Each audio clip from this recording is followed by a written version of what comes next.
Hello बच्चों, class 11 physics में आज हम लोग चैप्टर 5 का एक नया टॉपिक पढ़ेंगे। उस टॉपिक का नाम है कोणीय संवेग। कोणीय संवेग। तो पहले हम लोग देखते हैं कि कोणीय संवेग होता क्या है। घूर्णी गति में कोणीय संवेग स्थानांतरीय गति में रेखीय संवेग के समतुल्य राशि है। जो हम लोग का कोणीय संवेग है, घूर्णी गति होता है तो घूर्णी गति में कोणीय संवेग स्थानांतरीय गति में रेखीय संवेग के समतुल्य राशि है। यह रेखीय संवेग के आघूर्ण को निरूपित करता है। किसी कण के रेखीय संवेग का किसी घूर्णन अक्ष के परितः आघूर्ण उस कण का उस अक्ष के परितः कोणीय संवेग कहलाता है। जो यहाँ पे थ्योरेटिकल लिखा हुआ है, ठीक है, उसको हम लोग इस फॉर्मूला के द्वारा समझेंगे। इसे हम लोग कैपिटल एल से प्रदर्शित करते हैं। जो हम लोग का कोणीय संवेग होता है, कोणीय संवेग को हम लोग कैपिटल एल से प्रदर्शित करते हैं।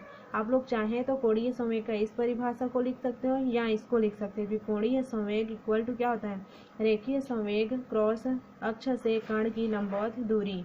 मतलब हम लोग की जो कोणीय संवेग होता है वह रेखीय संवेग और अक्ष से लंबवत दूरी के गुणनफल के बराबर होता है। आप इस प्रकार से भी इसका डेफिनेशन लिख सकते हो कोणीय संवेग का, या इस फॉर्मूला के द्वारा डेफिनेशन बना के भी लिख सकते हो कि हम लोग का जो कोणीय संवेग होता है वह घूर्णी गति में कोणीय संवेग के समतुल्य होता है तथा रेखीय संवेग और अक्ष से कण की लंबवत दूरी के गुणनफल के बराबर होता है।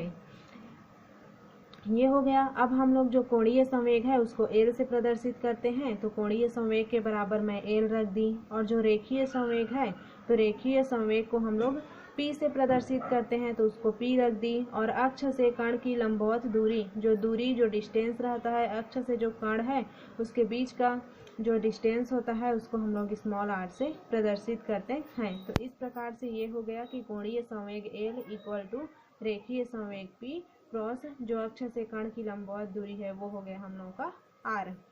अब देखिए इसको एल इक्वल टू अधिकतर ये फॉर्मूला आर क्रॉस पी रहता है, इसलिए इसको मैं पलट के आर क्रॉस पी कर दी। ये तो हम लोग का अदिश रूप में था, लेकिन जब सदिश रूप में लिखेंगे तो एल का वेक्टर हो जाएगा, उसी प्रकार आर का भी वेक्टर हो जाएगा और पी का भी वेक्टर हो जाएगा। तो ये हम लोग का कोणीय संवेग के लिए फॉर्मूला हो गया। अब हम लोग जैसे कल के वीडियो में रेखीय संवेग के घटक निकाले थे ना, वैसे ही आज हम लोग कोणीय संवेग है उसके घटक को निकालेंगे। जो कोणीय संवेग है उसके घटक को किस प्रकार से निकाल सकते हैं उसके लिए देखिए इसका स्ट्रक्चर इस प्रकार से बनेगा। जो कोणीय संवेग के घटक हैं उसके लिए स्ट्रक्चर इस प्रकार से बनेगा। अब देखिए एक्स अक्ष, वाई अक्ष और जेड अक्ष, तीन अक्ष इसमें दिया हुआ है। तो जो मेरा एक्स अक्ष है तो एक्स अक्ष में जो हम लोगों का कोणीय संवेग का घटक है वह एल एक्स है, वाई अक्ष में एल वाई है और जेड अक्ष में एल जेड है। और इसमें जो हम लोग का इकाई गुणांक है आई, ये जे और ये के, वो हम लोग का वो एक केंद्र बिंदु है।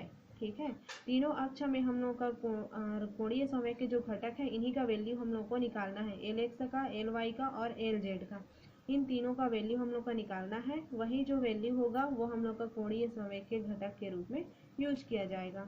इसी प्रकार जो रेखीय संवेग है तो रेखीय संवेग के लिए इसमें एक्स अक्ष में पी एक्स लेंगे, वाई अक्ष में पी वाई लेंगे और जेड अक्ष में पी जेड लेंगे।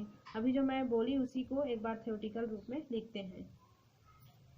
जो हम लोग का कोणीय संवेग है उसका फॉर्मूला अभी हम लोग निकाले थे सदिश रूप में, एल का vector equal to r cross p का वेक्टर। ठीक है, इसको इक्वेशन नंबर फर्स्ट करके हम लोग दे देंगे। अब देखिए माना कि एक्स अक्ष, वाई अक्ष तथा जेड अक्ष के अनुदिश रेखीय संवेग के घटक अभी मैं बोली थी क्रमशः एक्स अक्ष में क्या है पी एक्स, वाई अक्ष में पी वाई और जेड अक्ष में पी जेड है।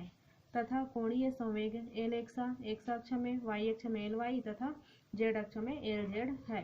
तब हम लोग को इसमें एल का, आर का और पी तीनों का वैल्यू एक्स, वाई और जेड अक्ष के तीनों अक्ष के सापेक्ष निकालना है। तो यहाँ पे देखिए हम लोग का जो एल है तो एल का क्या हो जाएगा, एल एक्स आई प्लस एल वाई जे प्लस एल जेड के। ठीक है, उसी प्रकार आर का हो जाएगा एक्स आई प्लस वाई जे प्लस जेड के। फिर उसके बाद p जो हम लोगों का क्या है, रेखीय संवेग है, उसका हो जाएगा pxi plus pyj plus pzk। अब यहाँ पे हम लोग का l का मान मिल गया r का और p का। इन l, r और p का मान देखिए, l, r तथा p का मान समीकरण 1 में रखने पर, समीकरण 1 में हम लोग l, r और p का मान रखते हैं। देखिए l का वैल्यू ये हो गया, यहाँ पे देखिए l के जो हमें इस वैल्यू को मैं यहाँ पे रख दी, फिर इक्वल यहाँ पे r है तो r की जगह मैं इस r का वैल्यू रख दी, फिर यहाँ पे क्रॉस का चिन्ह है तो यहाँ पे भी क्रॉस का चिन्ह है, फिर p की जगह में ये p का वैल्यू हम लोग रख दिए। जब l, r तथा p का मान हम लोग समीकरण 1 में रखेंगे तो इस प्रकार से वैल्यू हम लोग को मिलेगा। अब देखिए इसको हम लोग ज्यों का त्यों लिखेंगे। इसके बाद इसमें i j k हम लोग के गुणांक है तो i j k को हम लोग लिख लिया। अब इसके क्या क्या गुणांक है, इसमें x y z, तो यहाँ पे मैं रख दी x y z, यहाँ पे p x p y p z, तो यहाँ पे रख दिए p x p y और p z। इसके बाद जैसे कल हम लोग सदिश गुणनफल का निकालते हैं ना, ये हम लोग का सदिश गुणनफल है ना, तो जैसे सदिश गुणनफल का डेरिवेशन हम लोग करते हैं वैसे ही इसका निकालेंगे। इसको हम लोग ज्यों का त्यों रखें। अब देखिए आई में रखी, इसके जस्ट सामने वाले भाग को छोड़ दी और इधर नीचे के भी सामने वाले, मतलब रो में भी जो सामने वाला है और कॉलम में जो सामने वाला है उसको छोड़ने के बाद बचा हम लोग का इतना, तो इसको इसके साथ मल्टीप्लाई, इसको इसके साथ, वाई पी जेड हो गया।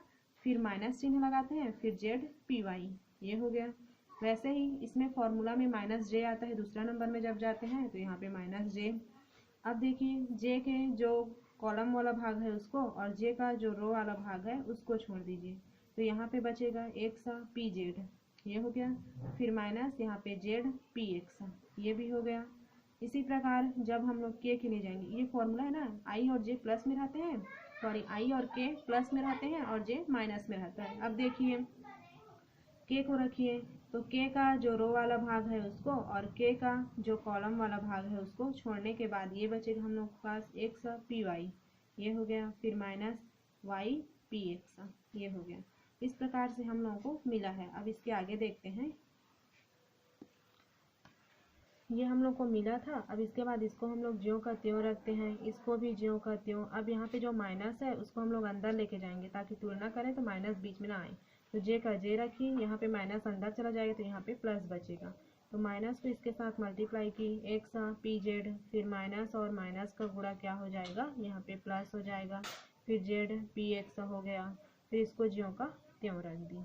अब इसके बाद ये ज्यों का त्यों आएगा और इसमें जो आई है उसको बस मैं इसके पीछे साइड रख रही हूँ, तो वाई पी जेड का वाई पी जेड, फिर माइनस का माइनस जेड पी वाई, और ये आई है उसको उसके मैं पीछे कर दी। फिर उसके बाद ये जे को भी पीछे करें तो देखिए ये वाला नेगेटिव टर्म है और ये वाला पॉजिटिव टर्म है, तो पॉजिटिव टर्म को मैं पहले रखी, फिर उसके बाद नेगेटिव टर्म को रखी, उसके बाद जे का जे कर दी।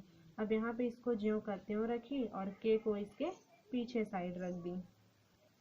अब इसके बाद इसमें बस हम लोग का ये सिर्फ इसी में चेंजेस हुए ना, जो जे वाला है तो माइनस बाहर में, तो माइनस को अंदर मल्टीप्लाई किए, फिर पॉजिटिव साइड को पहले रखें, फिर उसके बाद नेगेटिव साइड को रखें, और बाकी हम लोग का जो आई और के का जो गुणांक है वो ज्यों का त्यों है।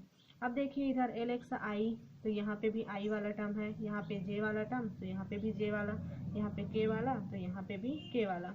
तो अब हम लोग क्या करते हैं, जो हम लोग को घटक क्या ज्ञात करना है, इसमें जो कोणीय समय के घटक क्या है, एल एक्स, एल वाई और एल जेड, इन तीनों का वैल्यू हम लोग को निकालना है। तो किस प्रकार से निकाल सकते हैं उसको देखिए। दोनों पक्षों में आई जे तथा के गुणांकों की तुलना करने पर, दोनों पक्षों में देखिए आई जे के, इधर भी आई जे और के है, तो गुणांकों की जब हम लोग तुलना करेंगे तो आई जे के दोनों तरफ से हट जाएंगे। एल एक्सा तो आई है तो आई का टर्म इक्वल टू होगा, तो एल एक्सा इक्वल टू हो जाएगा y p z minus z p y, ये हो गया। L x equal to y p z minus z p y. अब उसके बाद एल वाई, तो एल वाई हम लोग रखे, फिर ये हो जाएगा z p x minus x p z, ये हो गया। फिर एल जेड, तो एल जेड इक्वल टू मेरा निकला x p y minus y p x, मतलब एल एक्स आई का आई के सापेक्ष, जे का जे के और के का के गुणांकों की तुलना हो गई। तो हम लोग को इसी का मान ज्ञात करना था ना, कि हम लोग का जो कोणीय संवेग एल है उसके घटक हम लोग एक्स अक्ष के लिए एल एक्स, वाई अक्ष के लिए एल वाई तथा जेड अक्ष के लिए एल जेड निकाले थे, तो उन्हीं का वैल्यू हम लोग को ज्ञात करना था। देखिए एल एक्स का हम लोग का निकल गया y p z minus z p y, l y का निकल गया z p x minus x p z. उसी प्रकार एल जेड का भी निकल गया x p y minus y p x. कोणीय संवेग का टॉपिक कंप्लीट होता है। आई होप आप लोगों को समझ आया होगा। आज की वीडियो में बस इतना ही रखते हैं। Thank you.